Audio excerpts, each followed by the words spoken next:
Good morning, everyone. I am Press Secretary Philomena Robertson. Thank you so much for joining us this Friday morning for a very special interview with Prime Minister Dr. the Right Honorable Keith Mitchell. The media present this morning are Selwyn Well, representing WeFM, and Rachel Bain from MTV. This as the Prime Minister continues his series of media engagements on a rotational basis with members of the media. Thank you again for joining us. Prime Minister, good morning to you.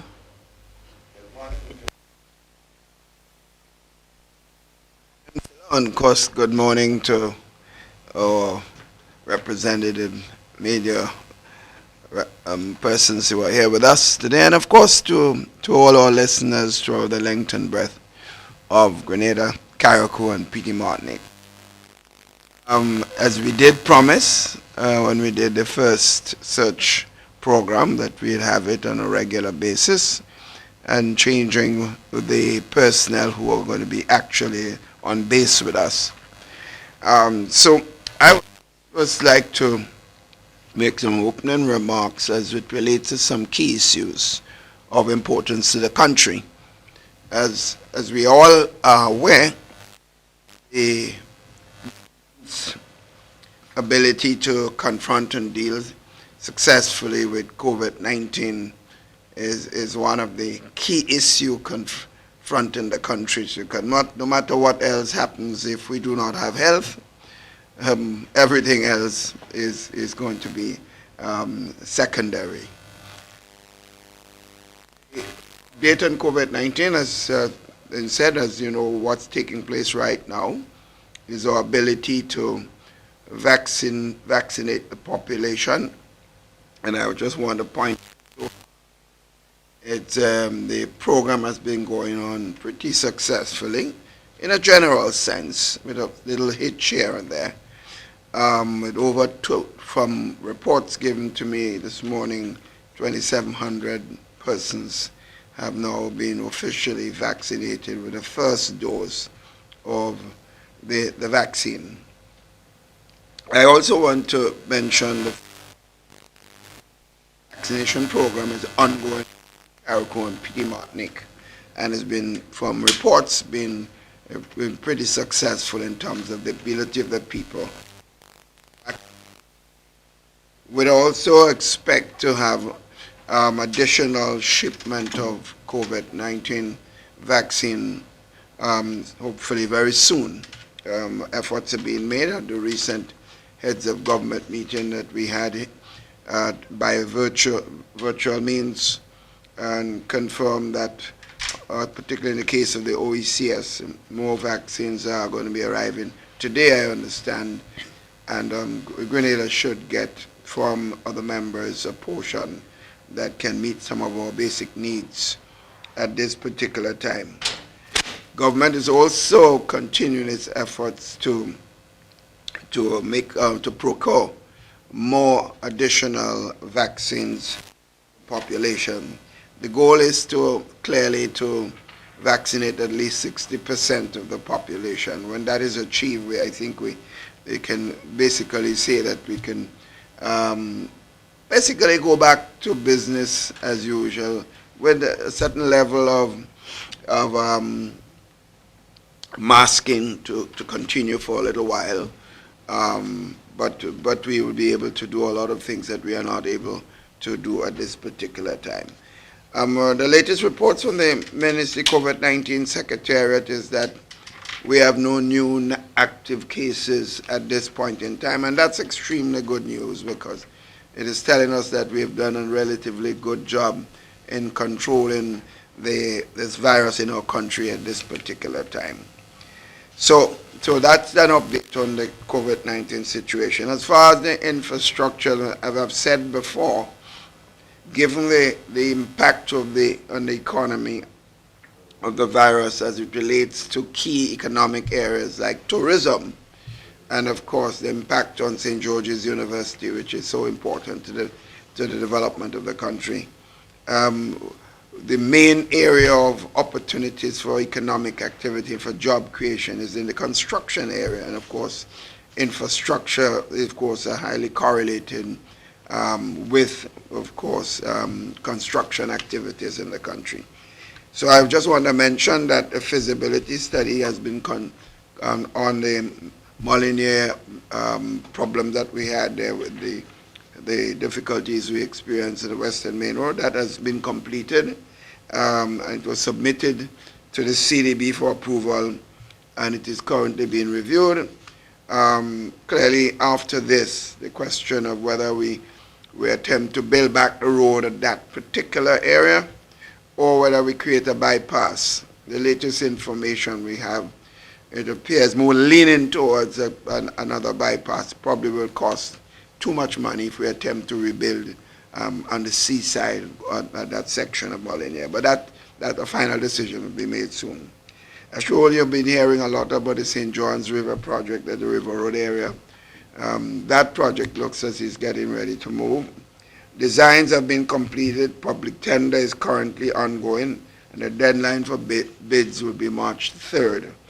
So we expect to see some serious movement there. In the area, I know a lot of people have been complaining about the traffic lights in the country. Just want to report that the government will undertake a complete retrofitting of all traffic lights in the country. Tenders have been out since December and are scheduled to be submitted by the 28th of February, which of course is already almost there with us. In the creation of the educational project, many of the schools that we have been, as we've been saying to teachers and other persons, the government has been expending tremendous amount of resources in all aspects of the school system, not only dealing with protecting our teachers and our children from the virus, but at the same time renovating and expanding many of the schools and rebuilding some. I just give a list of it. The Bishop's College, Caricom, is to be completed from the work taking place there. It's going well. It should be completed in 2022 early. PBC and Mount Rose SDA is to be completed in December 2021. And other schools to benefit is St. David's Catholic Secondary School, St. Andrew's Anglican Primary, and the Grenada Christian Academy. Also, it's important, there have been lots of reports on the St. Patrick's breakwater and problems that we've had there with reports of persons being affected with erosion on one section of the St. Patrick's Road leading into St. Patrick's. The Smith Warner International Group was contracted to conduct a study of the area, which commenced a week ago. The duration of the study is for 3 months. Meanwhile, 3 of the 5 persons who opted to relocate have now submitted a request for housing assistance. The government has agreed to provide that housing support for relocation. Construction should start within the next 2 weeks. 2 other families who cannot relocate as yet because they do not have the lands or property, so we're trying to aid support in that particular way also. It is well known because of the problem we have in Molyneux area there. In fact, I'm being affected because that, of course, as everyone knows, is in the heart of my constituency. So now I have to go through the Monk Morris Road, which is, of course, not the best at this particular time. And, of course, traffic has been affected enormously from the western side coming to St. George's. And trucks are not allowed to use that section of road from Molyneux to Monk Morris area. So it means that most of them have to attempt to pass through the entire eastern side from St. Therese or from St. John's or Victoria, or take a chance and go through New Hampshire area, which of course is a very difficult area to traverse. We recognize this, and what we realize is that several years ago, in fact when I was a young boy, there was a bypass road called Monkuma Road, which is which intersect at the Grenville Road just after the bridge there.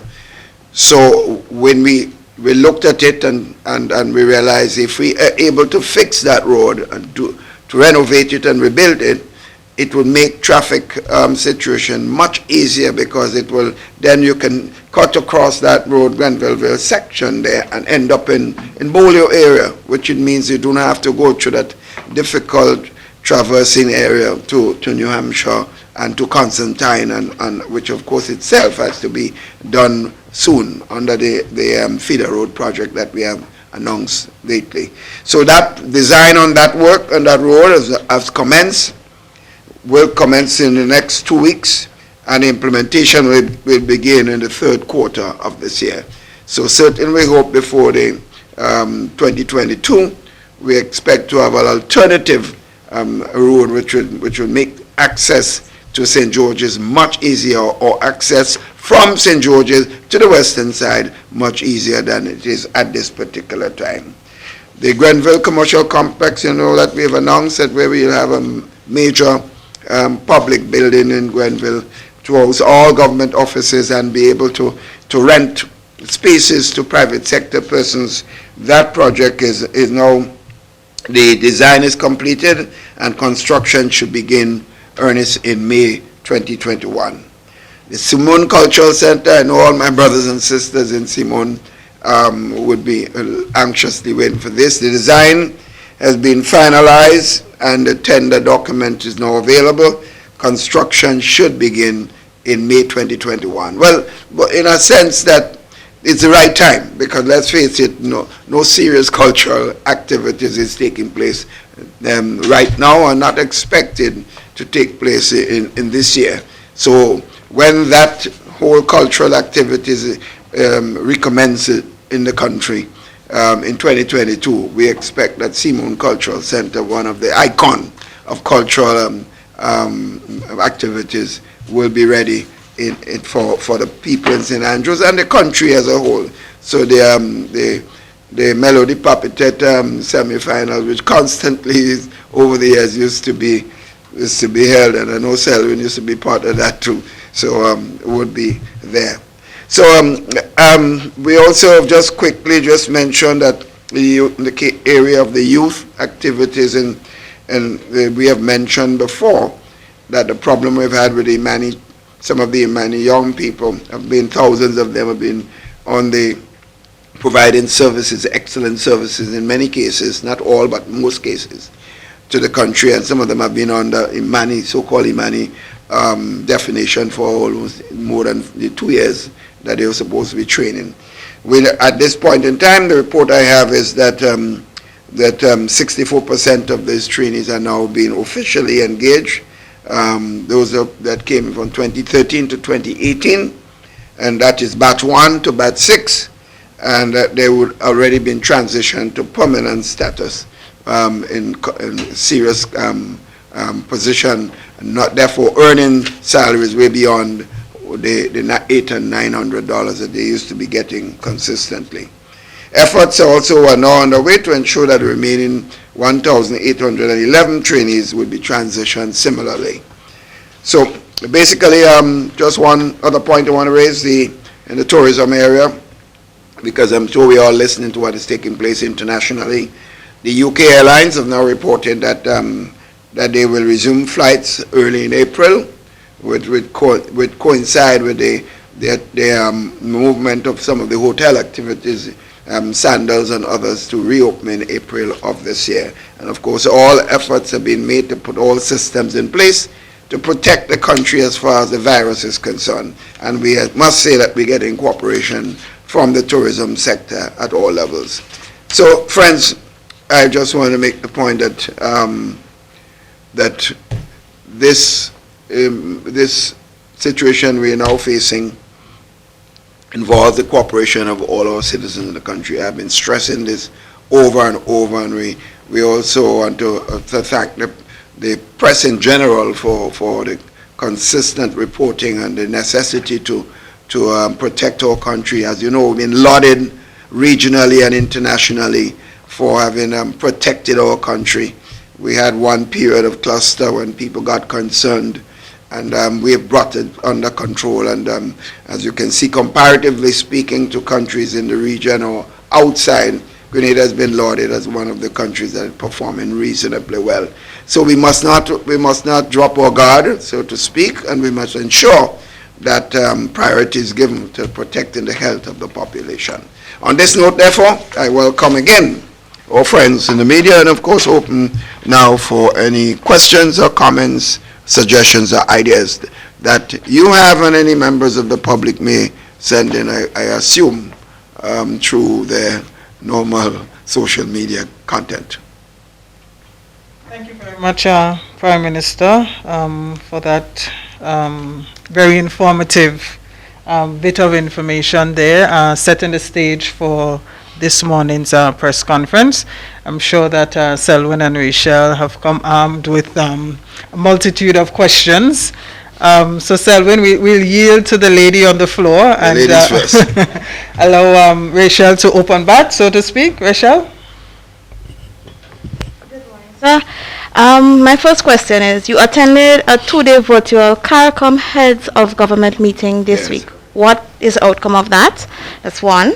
Do you think the trust between trade unions and government have broken down over the 4% issue, as trade unionists are complaining that the government has failed to genuinely level with them? Okay. Thank you, Rachel. I would say that, it's a new phenomenon, as we know. I mean, normally around this time we would be traveling to one Caribbean countries where we meet and discuss issues and get an opportunity for just social interaction.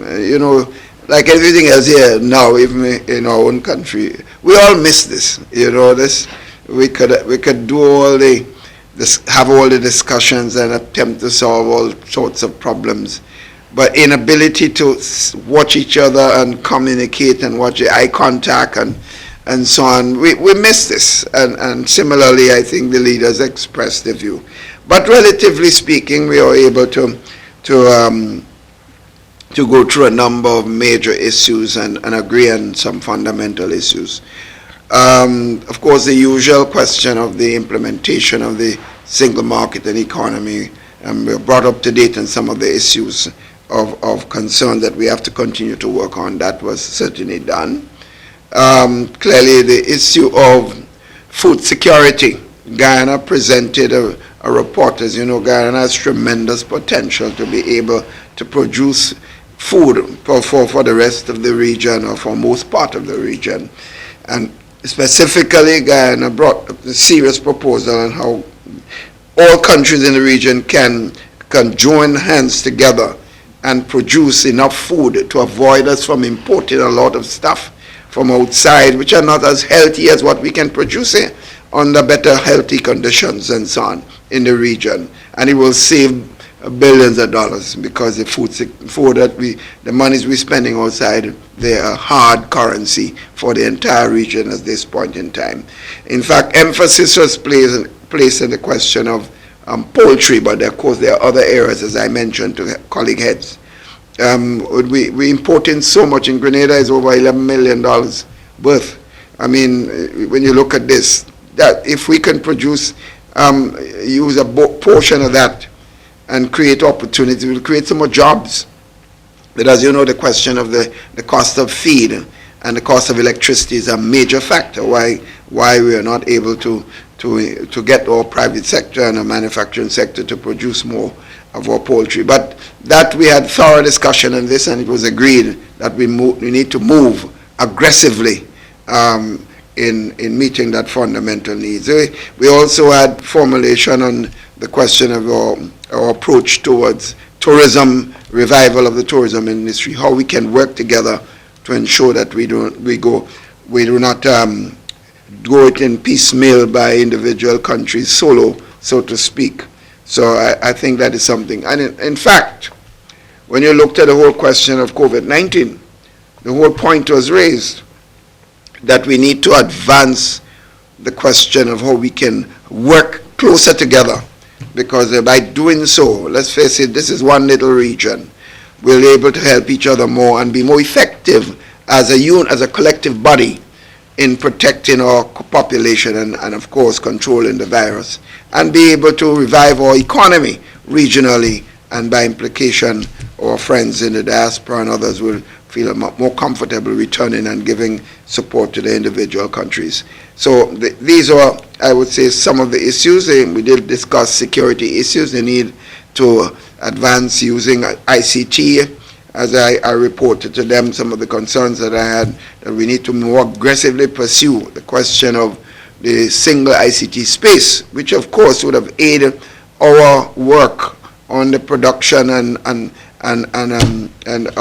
availability of the vaccine to protect the population. And it was agreed with a number of countries that I would be taking initiative to contact various country leaders who already have given their support, while others have not done. Those who have done it and are ready, we agree that we'll go forward with them, and that the others come on as we move forward.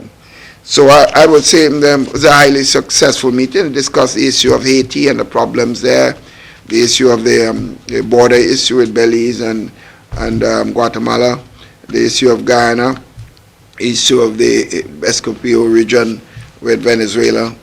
That came up also, and of course we gave full support to Guyana and Belize in those confrontations. So generally speaking, without the actual interaction, I said we must consider that it was a highly, I would say, successful session, and hopefully giving teeth to what we agreed to. I think that has been where the deficit has been historically. So if we can give teeth to the conclusions, then I think we would have achieved a lot. Rachel, the other question you asked, whether in fact, I want to be careful how you've formulated your question. You did ask whether you think there's a breakdown in the relationship. Well, not from my end. I don't have a problem with the trade union leadership and in expressing their position. I have a national responsibility that the trade union leadership does not have. And so while they would express their views on going forward and what they believe is necessary, I have to be careful, because my clientele is not just the workers attached to those bodies, and it's for the entire population. So I don't think it is fair for them to say that the government has not engaged them. We have engaged, we have written, we have spoken. The committee has worked with people. The problem is they don't like what we say. And I mean, you can't tell somebody that they must tell you what you want to hear for us to feel good. I respect every single human being. I've said so over and over. I do not necessarily agree with people's position on several issues, even in my own party and government. I don't always agree with every member, but I respect every member, and every member know that they have a right to express their position, and that's the case with the trade union. I cannot agree with them that we should be providing 4% increase in a time that the government has said that it does not have the resources. In a time where we know that their workers are the ones who know the data coming from the Ministry of Finance. Even before I get it, public workers, they have the numbers. And we have known that the amount of revenue that we earn in 2019, when we agreed to the 4%, is far less than we're doing today. So clearly we are not in a position. And in addition to that, we have tremendous amount of additional support that we have to give to thousands of workers who are marginalized and without revenue. One thing I always tell all of us, we must, sometimes when I have a problem, I'm looking as an individual, I think of myself and what I would like to do more with what I'm supposed to believe I should get, and other additional things that I must, material things. But I always remember, as Christian people, we always are told that we must also think about our neighbor next door, you know. So while I want more, and sometimes legitimately so, and no one should be mad with me for wanting this, it doesn't mean that I should always get it, because the other person who has nothing at all deserve an opportunity to have something. And I think sometimes, I believe all of us And I did put out a proposal and said that, we should examine the possibility of all of us who are working today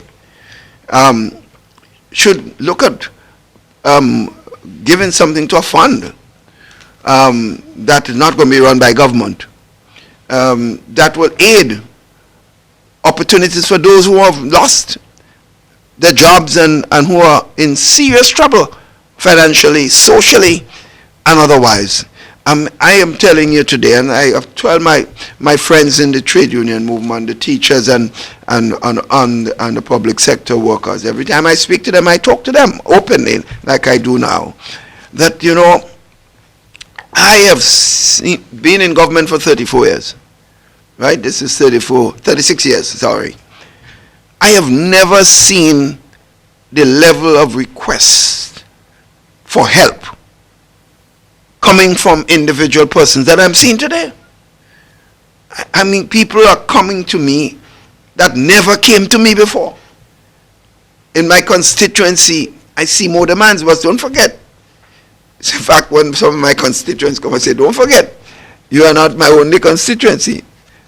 As Prime Minister, people come for me from all over the country. They come to Tez, from St. Andrews, from St. Patrick's, St. Andrews, St. David's, Caricom, P.T. Martinique, the St. George's Parish as a whole, all the constituencies.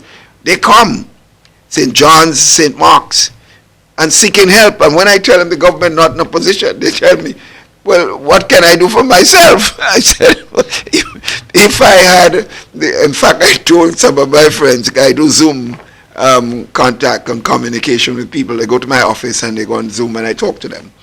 I tell them, if I was able to help you with what you're asking me and all the hundreds of requests that come in, if I was the owner of a bank, the bank would have busted already. So sometimes, but when you listen to the plea, you have to feel. Sometimes I leave the Zoom session and I have to recover for after an hour or so to relax, take it easy, because it's painful watching people who never ask you for nothing. Some people being asked to, they rent in places they can't pay, and they've been threatened to be out of a place of a board. And some people can't send their kids, so we have to help them to take kids' needs at this particular time. Some of the challenges people face with food, providing food for the families. So I'm making the point. I honestly believe that the union leadership, and clear to me that they're not doing themselves a lot of credit with the population. I believe they would have been far more effective if they had said to the government, listen, don't wait for the government to say it. I'm living in a country, I have a lot of problems. We have a lot of problems. I am proposing, in other words, they're coming forward and saying, I'm proposing, let's work together to see at what time you'll be able to meet that commitment. Because the government has not said it won't meet it. The government has simply said that let us don't ask for it now, so that we met with the Taxi Association recently. They called me. And when I listened to I felt sick. Some of them are saying in 1 week now, and these are independent people that never came to me. Some of them said $15, they make a whole week in one hire. $15, a man has children to send to school, to feed, and so on, family to take care of, and that's the situation. So the situation is dire indeed. So I have no problem. I am not mad. I want to make it very clear with our trade union brothers. I don't agree with them, but I'm not mad with them. And I certainly, for the minute the government find a way in which we can meet that, we would meet it. I heard some statement to the effect that the government is not paying, is able to pay, but it's waiting for close to next election time to give out the money so that you will get support. I've been in politics 36 years. That is poor politics, bad politics. In fact, if you want to use a political tool like that, if you give a man what he earns, and you wait till a certain time to give him convenient to you, you're not going to get his support for that. What you may be better off doing is if you give him something that he didn't expect to get. that makes a lot more sense. So it means, therefore, any serious political institution would want to have more room closer to election so that it can give out something more than he normally has to. That will make a lot more political sense. I shouldn't be saying this because I'm educating people, but sometimes I have to speak frankly how I feel, not necessarily to always speak politically, and that's been my view. I took a long time, Rachel. You took half the interview, so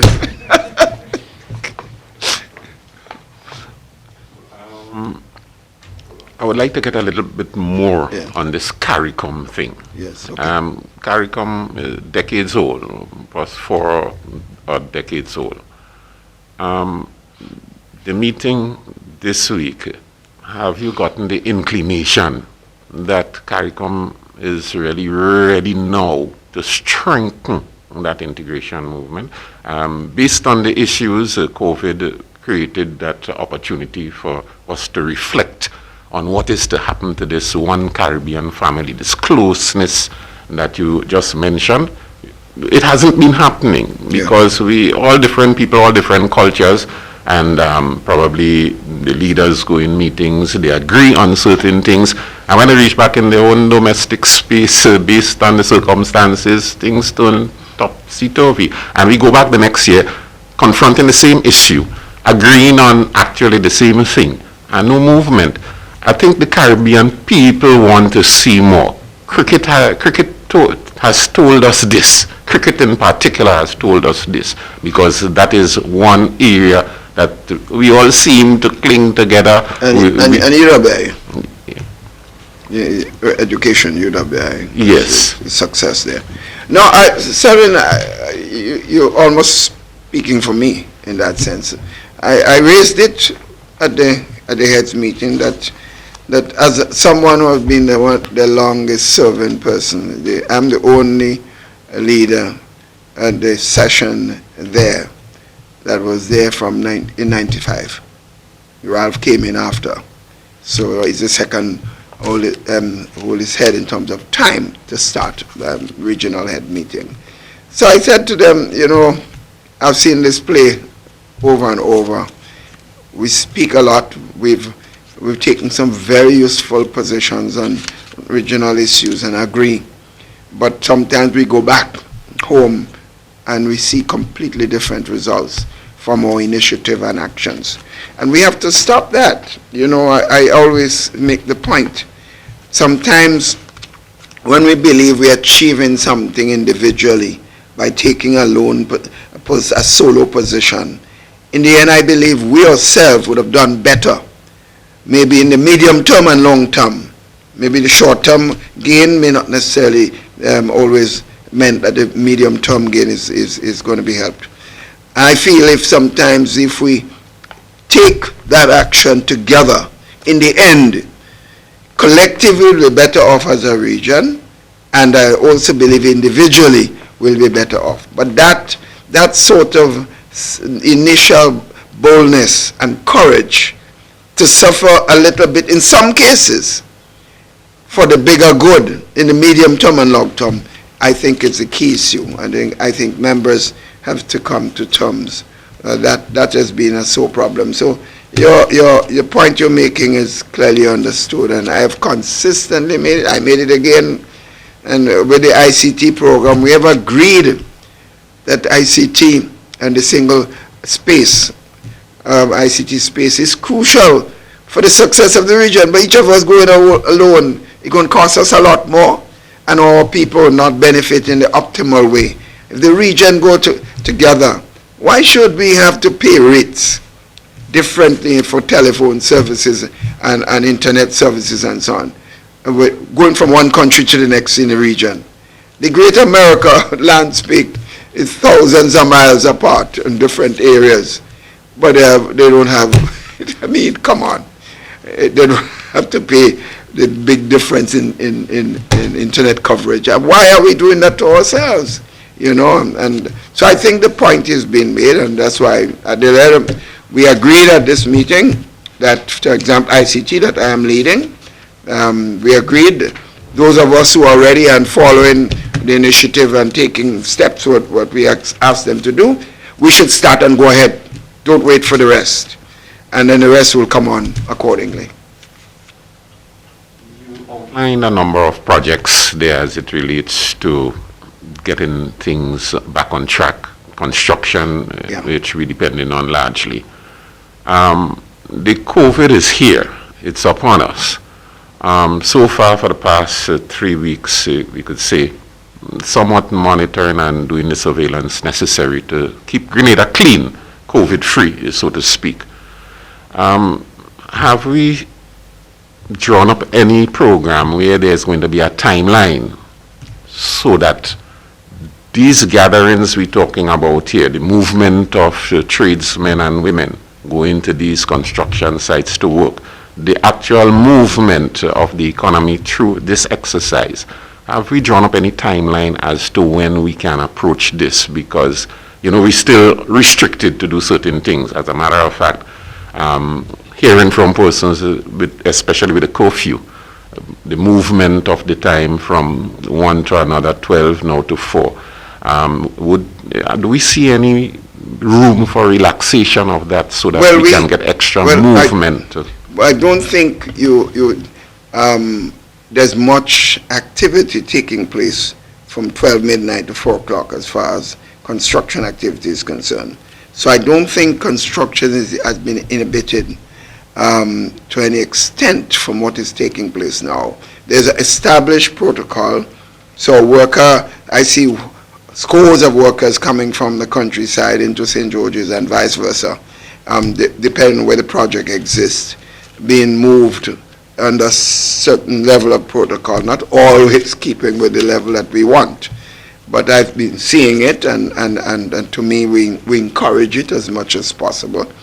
And for example, the Labourer project, as you know, is now ongoing with not as much local labor yet, because you're doing a lot of the technical work now, and that's expected to employ lots of people, hundreds and hundreds of workers. The range, as you know, the project in St. David's has started. In fact, the local representative should be seeing me this morning additional initiatives that they're asking about. The Mount Hartman project, they're proceeding to implement and to let that project go forward. We expect, and a lot of the schools being built around the country. We see workers moving from one place to the next. So I don't know that there's been a lot of negative impact on with the curfew at this particular time because of the ability. In fact, a lot of the workers who were employed in the hotel industry are now actively employed in the construction projects, and I think more and more of this, as more of the projects come on stream, which we're spending a lot of time. In fact, the Ministry of Works have been mandated with Finance and the Ministry of Implementation to get these projects going, because the funding is there. Some of them are local funding, some of them are local plus loan funding from soft funding from international institutions and friendly governments. For example, the Western Main Road project that the British government gave us almost $40 million US. That is ongoing. And the only drawback we had was the Molyneux problem that we had affected the movement in that area. So we expect to see more and more of those projects. I'm heartened by the tremendous amount of work taking place in the infrastructure. The people at Silver Sands are now moving to the next phase, a number of 2 other projects that they're getting ready to start. So there are so much opportunities that come. I'm very heartened by the possibility of serious additional projects for the country at this time.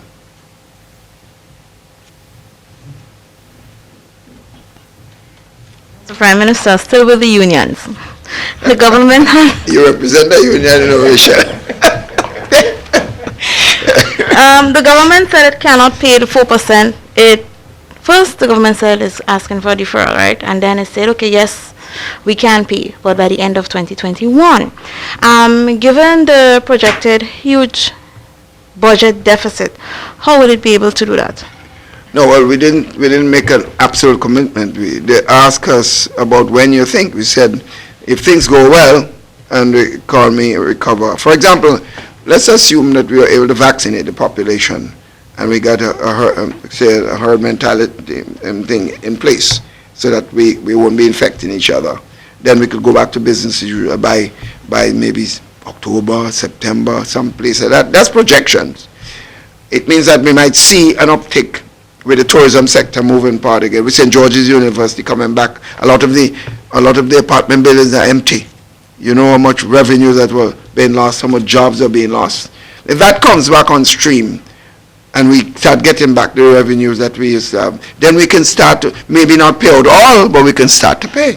So that's the point that we are making. So we did not make an absolute commitment to say, definitely by the end of the year you will see that. But we can't say that. And that's the problem we've been telling the leadership of the unions. How do we, in a pandemic time, when we don't know all that we should know or we want to know about that virus, every day you're hearing about a new variant and a new variant, how do we want to make a commitment to meet a particular problem that we have paying workers without knowing what will happen in the next, and make it absolutely so? So I don't think, I know the union leadership, while they might be saying something, understand that. But that's just harsh reality. I would love to pay it. If we could do it and pay it in December, give people a good Christmas, and they can't say, well, this is election time. I would love to do it before Santa Claus comes this year. Okay, where are we with, and like how soon the talk about international management consultants will be in place? They're working with the World Bank, because the World Bank would promise to provide support. And we're looking at grant support for this. We have to put in place an interim board that is being proposed already with a number of local persons, business persons and otherwise. We are not going to see it loaded with public servants. You won't be seen, or party people, so to speak. We are going to be seen, because Grenada is such an institution that guides the development of the country. You want to see people with that vision and understanding of business activities and getting the country going. You did hear me mention a while ago the impact on the poultry industry with the cost and the manufacturing sector in general, with the cost of electricity and so on. And of course we know the problem with agro, Caribbean agro and feed, which affect the poultry industry as a whole. And the economy of scale, of course, makes it difficult for us to compete with other countries. So we have to level the playing field as much as possible in those areas if we hope to be able to expand the opportunities in some of these areas of serious opportunities for development. Yeah.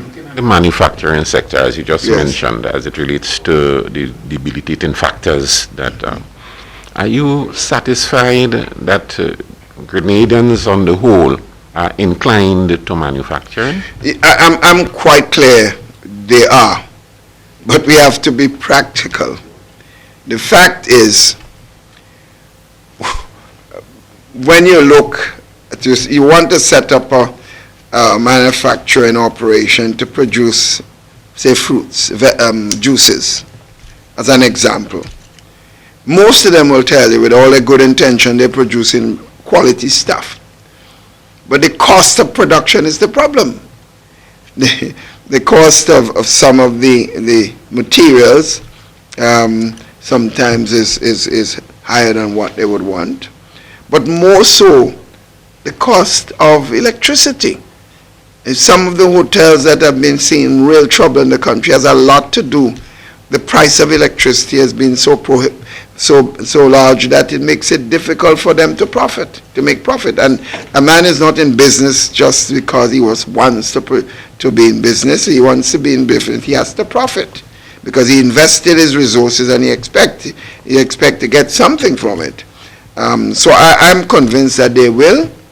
But if we reduce the cost of the materials, and government has to work with them in that area, and also make it more available. That's a factor. If we help with the question of the technology, because that has to be a key. You can't be operating as you were in the 20th century. This is the 21st century. IT services are going to be crucial for the success of any serious business activities. And by government now owning the Grand Lake and moving towards a plan of action to reduce the cost of electricity, I expect that over a period of time, when that situation is resolved, that we'll see more people interested.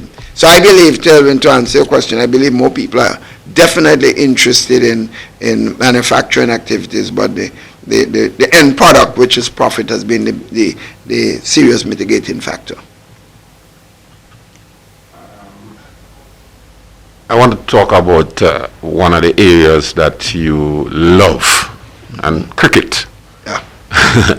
You have been looking at the situation pertaining to regional cricket. Yes.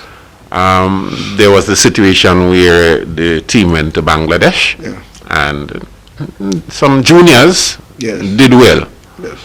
And now that there's a team coming to the Caribbean, Sri Lanka, what are your expectations of a squad being selected? As a matter of fact, I understand Chris Gayle has made himself available. What are your expectations of a squad being selected to carry our regional cricket back to the days that we are accustomed to, now that we have won a test series in Bangladesh? Well, I must laud the performance and the results of the team that went to Bangladesh.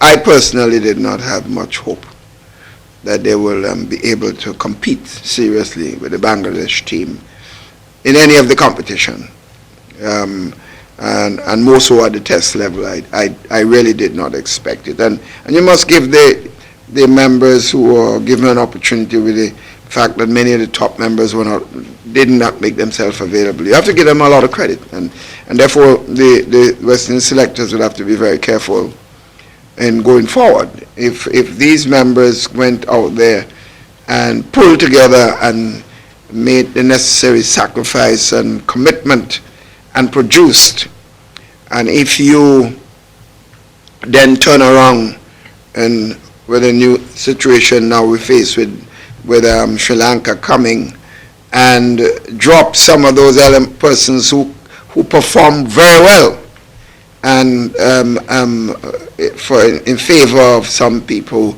that did not go for those personal reasons, one way or the other, I think it will hurt the morale of the team. So I think the selectors have a job on their hand to be very careful. My own view is that I honestly believe that the West Indies should have a T20 team. I don't believe that some of the young talented players who I believe have enormous potential for Test cricket should be picked for playing T20 cricket. I think certain people like Chris Gayle and others like that should be there, because at his age he don't want to be in a field for 2 and 3 days, and he still have some skills that he can make a serious contribution.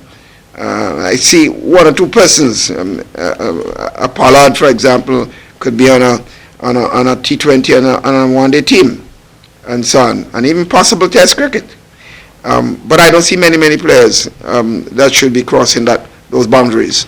I honestly believe that the selectors should look at the 3 different categories of competitions and decide this guy is good for serious hope for Test cricket, and I believe I call T20 VOOP cricket.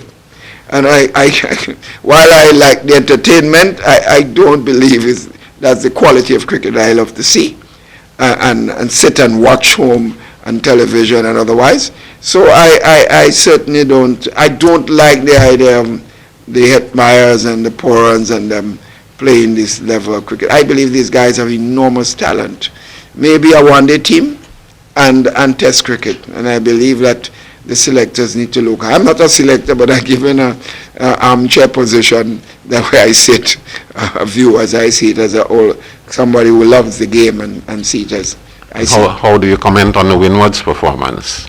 Well, they tried. I mean, you have about 6 Grenadians on the team. I think they tried hard, and I think I want to commend them on the thing. But I think we have to agree, when you look at the competition as a whole, that definitely the best 2 teams in the competition, in fact, have arrived at the finals.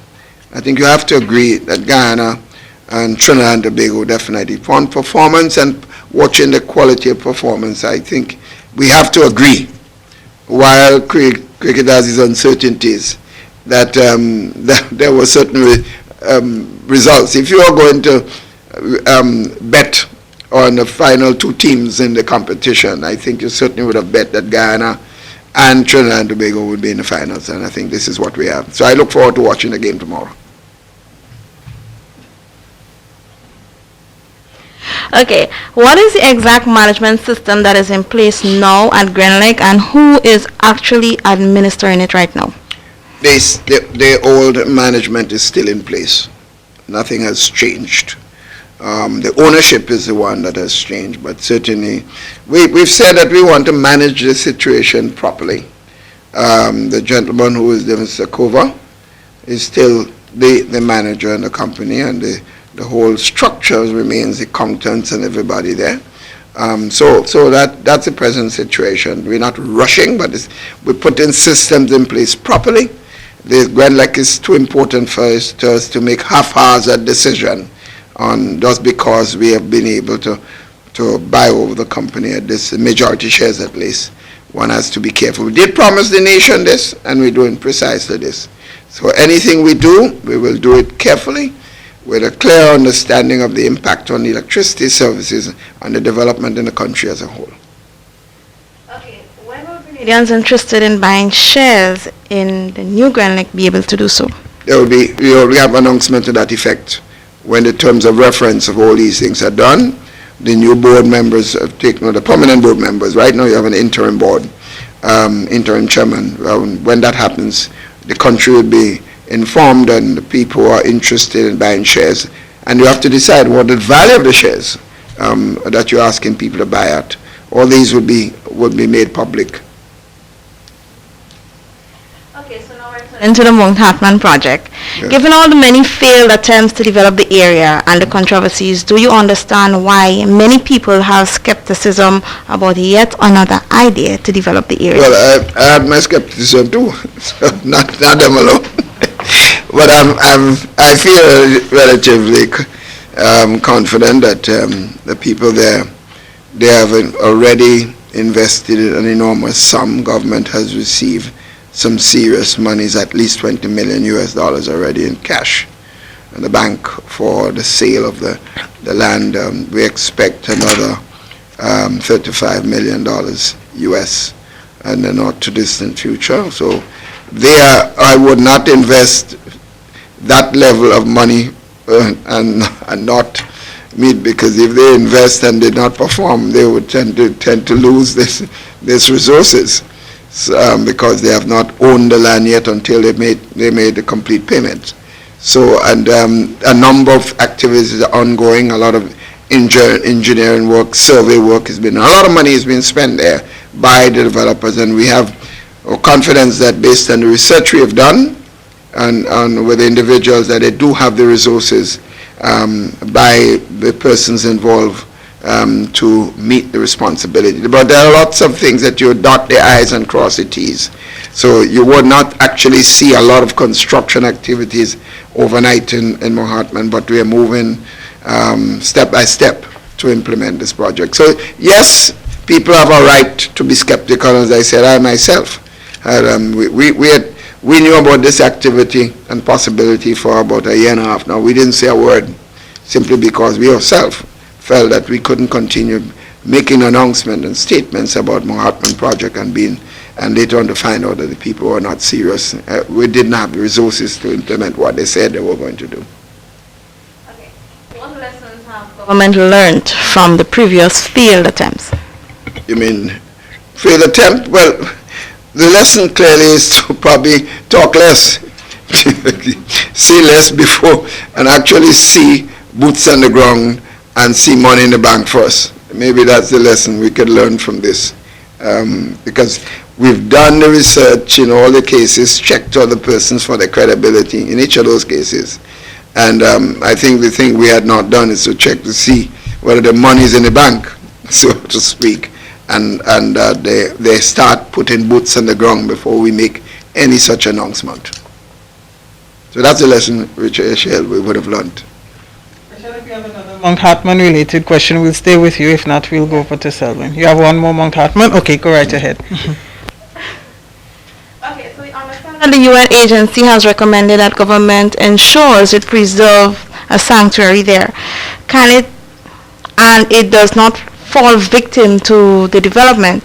Can you categorically say today that this will be the case? Oh yeah, absolutely. The sanctuary will be maintained, no interference. As far as that project is concerned, they have committed we will not have sold or will not agree to sell unless that was in writing and commitment made, and any breach of it will yield specific actions by the government. So I could give a total commitment to that effect. Another area that I know you love, politics. I don't know if you love me. NNP. Yes. I guess as much that you've been monitoring the... Yes. Have you taken any polls lately so as to check, one, the performance of the government, the performance of the party? What is the status and the strength of the party currently? Well, we did commission a poll last year before all this, the virus took effect. We did commission a poll. What we noticed was there were a high degree of non-response from the survey, but from all indication that if an election was held then, the result would probably be the same as it was in 2018. What is happening from the survey that we saw was not only was the government, the party doing reasonably well, but the opposition seemed to have been losing significantly. A lot of its own supporters were not expressing doubts about their ability to govern. And that is what we noticed from the survey. And that is not to rest on our laurels, because clearly politics can change in 2 weeks. A lot can change in political activities. So we are not resting. And I could tell you this, despite what is taking place in the pandemic, we are actively reorganizing all our party groups around the country, even in my own Northwest, where I've been, as you know, we have very strong results. We're taking no chances. We've started having village meetings within the protocol set. We started last week, and with 2 meetings so far, very successful meetings. People coming out, but they can't all come inside because we tell them no way.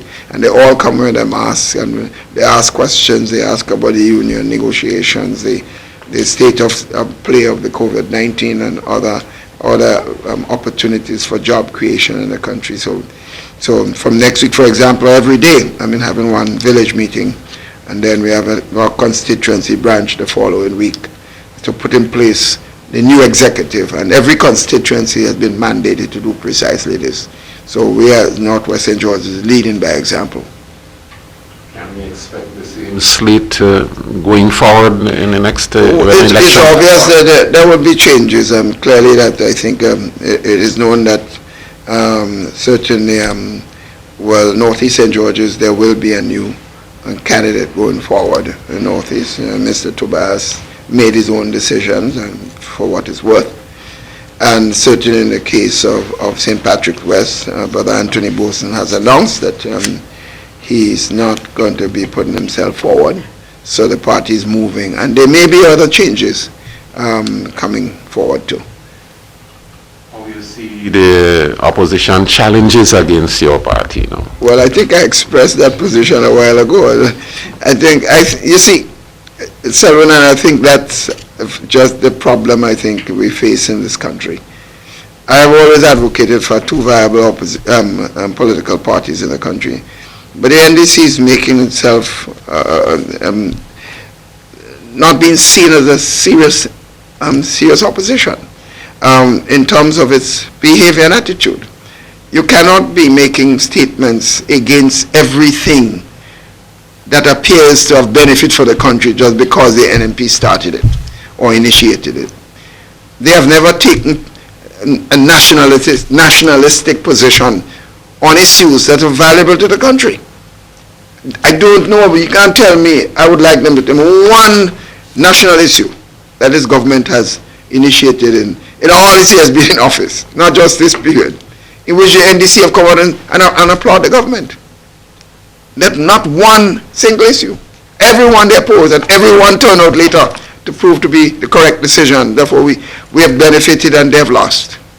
And I give you a simple example. When Sandals came here, late 2012, and the NDC gave Sandals literally almost everything, because they had no real projects in this country at the time. I looked at it and didn't think that I thought Sandals got too much on concessions. I said I did not utter a word. In fact, I encouraged Bruce Stewart. That, and I told him, I said, while I didn't like the fact that you get everything, the country needs jobs and need opportunities. And I complimented the government for taking the position to get the project going. And I never mentioned publicly my reservations with the concessions, because I believe that's how it should be. I remember one carnival, they used to have this every time there's a carnival or a serious activity in the country, we had serious problem with when the next morning plastic bottles all over the Carnage and so on, you know, and on the waters and all over people. There was no cleaning up. There was no attempt to clean up the place. And in other words, it happened when we were in government before and when NDC came in and so on. And I remember one year, I think it was Finley St. Louis as Minister of Health. I got up, like I normally used to be running on the road, and I got up that morning, carnival morning, and the entire place was clean. I went on national radio and complimented the Minister of Health and the government for that decision, because I know when you do things like that, and you give the government credit for something that it does right, when the government makes a mistake and you criticize, it's going to be more effective. But I don't think the NDC understands this. Everything that is associated with Keith Mitchell, I think probably is more me than NNP. I have a feeling some people, when I leave this thing, some people might become NNP. But as long as Keith Mitchell is leading it, they don't want nothing to do with it. But I still love them. I always tell people, and you heard me say that in Parliament and doing the tribute to them. Some people might see me as their enemy, but I don't see them as my enemy. I don't have an enemy. I have opposition forces. I have people who do not support my policy and philosophy, but I don't have enemies. And I don't think we should have enemies, you know, in our lifestyle. Life is too short. But a Nimrod's Deputy Prime Minister just a few years ago, he's gone to the great beyond. All of us have to head there. So why fight each other? Why try to run down each other, hurt each other personally? We can criticize each other's policy. We can score political points, but we don't have an attempt to destroy one another and to hurt the livelihood of individual persons or even hurt their families in the process of doing our political activities. And a conversation with the Prime Minister is always very interesting, and we tend to get carried away. We are just about 10:15. Prime Minister, maybe another 10 minutes to entertain a couple more questions. Rachel, let's go to you, and then we'll come back to Selwyn. Okay, Mr. Prime Minister, we're going over to education. Where are we with the issues of the full functioning of schools? The CMO had indicated that there is no reason why the students should not have a face-to-face classes, right? What is stopping the government from doing so? I think the government is certainly clearly concerned about the COVID-19 virus and the possibility that if you do it just like we used to do before, as you know, some schools, some students are in fact attending school physically and interacting with their teachers. So that is something I think we continue to do. And I think the ministers have certainly expressed or articulated a position on how, under what condition that we'll have school back as it used to be. But that would depend a lot on the health-related issues and the ability to control any possible infection in the country as a whole. So I think that we are very concerned. I'm extremely concerned about our children, because this is, as you know, education is not just about the consumption of materials and the things that you learn from books and from your teachers. It's also about your self-development. It's also about your social infrastructure, the people ability to interact with each other, the kids. And I was going to school in primary and secondary school. I look forward to meet my friends and interact with them. When we are studying together, we're solving problems together, and we're able to share ideas and come up with solutions. It's to give you that whole camaraderie sort of atmosphere, which I believe our young people are suffering from the lack of that at this particular time. So the teachers' industrial action is mostly felt by the students and their parents, and more so the poorest who cannot afford to pay for private tutoring. The consequences of today's deficit in education shall be felt tomorrow. Isn't it time the government find a solution? And do you have any concerns about classes being disrupted by further industrial action? Well, of course I'm concerned about any disruption. And I don't see the reason for any disruption, to tell the honest truth. I don't see how the government position on the 4% that we said we defer should cause a teacher to refuse to teach their children. I can't support this, and I don't think the teachers themselves or the leadership are getting any credit from the population. I don't think the population is certainly happy with this. I don't think they're helping the cause. To go into a classroom and say that you're there, but you're not answering any question from the students. I mean, that is a bit, to me, I don't understand how anyone could initiate that as a serious way of protest, because you're affecting children. You're not affecting Keith Mitchell and the New National Party's government. You are the government as a whole. You're affecting the children of the country, and some of them are your own children and your family's children. So that beats me. It beats me. One thing I don't understand is I find not enough people are speaking out against this, because your children's future is something that it should not be the government or Keith Mitchell talking about this, or Minister of Education, or some person heading a school. It should be everybody, because that impacts on everybody's life.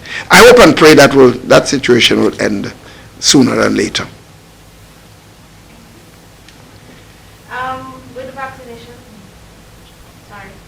With the vaccination process now on the way, is there a projection as to when the island economy will fully recover? When the island what? Will fully reopen.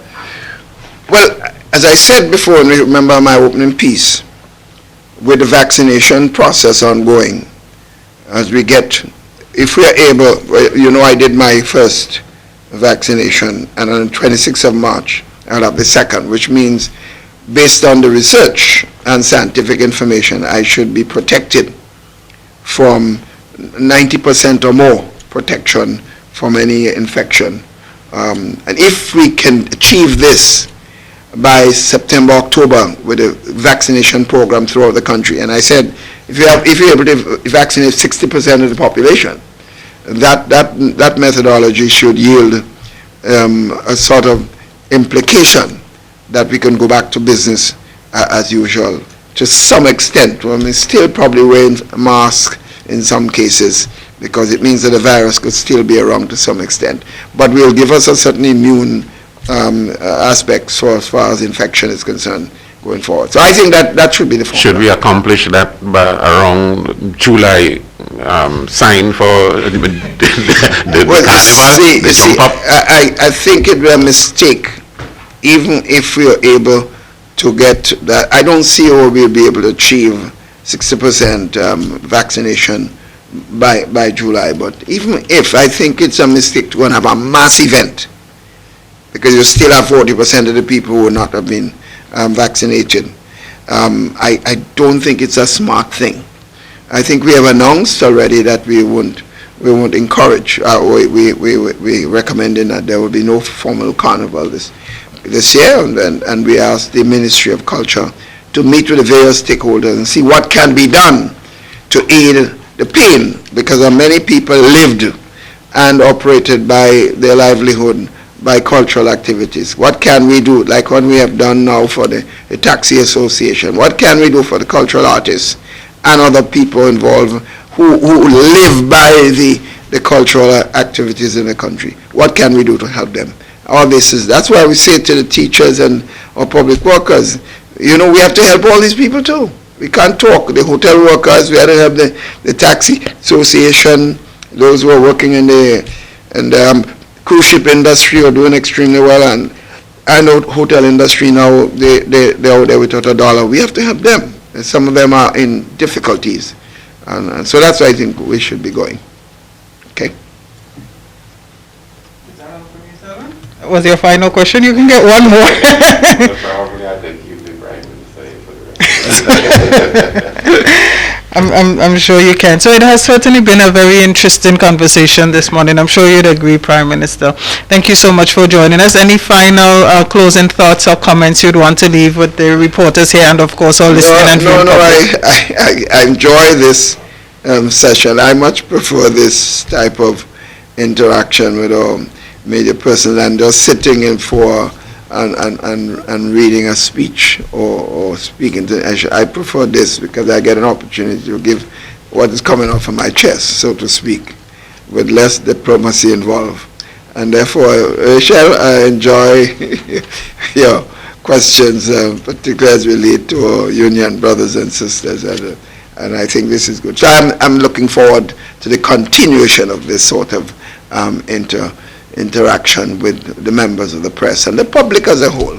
Maybe in the future, what we probably can do is to have people send in questions. I think that would be a good addition to it. So not just the reporters or media persons who are in front of us, and they themselves may be able to ask people to send in questions that they can ask. I think it will be good because they'll be engaging the entire country as a whole. But I want to thank everybody for their presence here and look forward to the next session. Thank you. Thank you very much, Prime Minister. I am Press Secretary Philomena Robertson. Thank you so much to our listening and viewing audience for joining us this morning for this conversation with the Prime Minister. Thank you. We'll see you again next time.